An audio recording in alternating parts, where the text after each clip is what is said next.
Passa na favela. Em certo lugar. Parte 2! Vou passar da sua irmã, deixa eu pegar. Da irmã dele, sim, vai. Namorado do meu pai. Tira uma foto minha pra eu ficar olhando. Namorado de quem?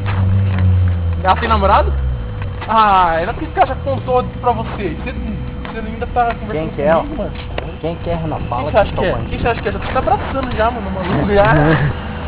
Ela te contou naquele dia? Ela te contou naquele dia? Eu sou do...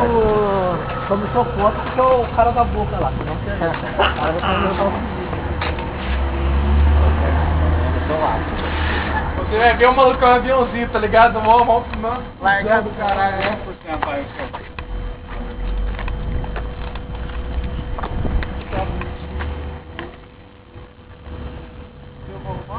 Vocês não tinham espaço no corpo? Da cabeça?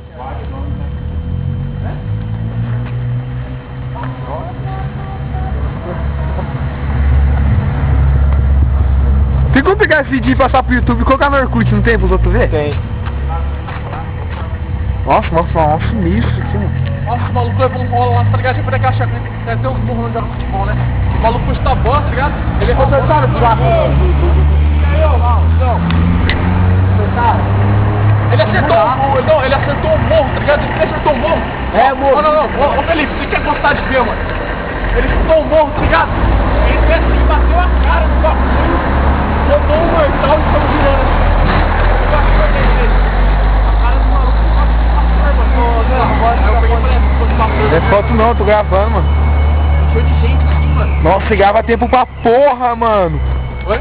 Grava tempo pra caralho, mano. Dá pra Grava gravar um tempo pra break caralho. lá, hein, Zé? Não, mas nós não sabe mandar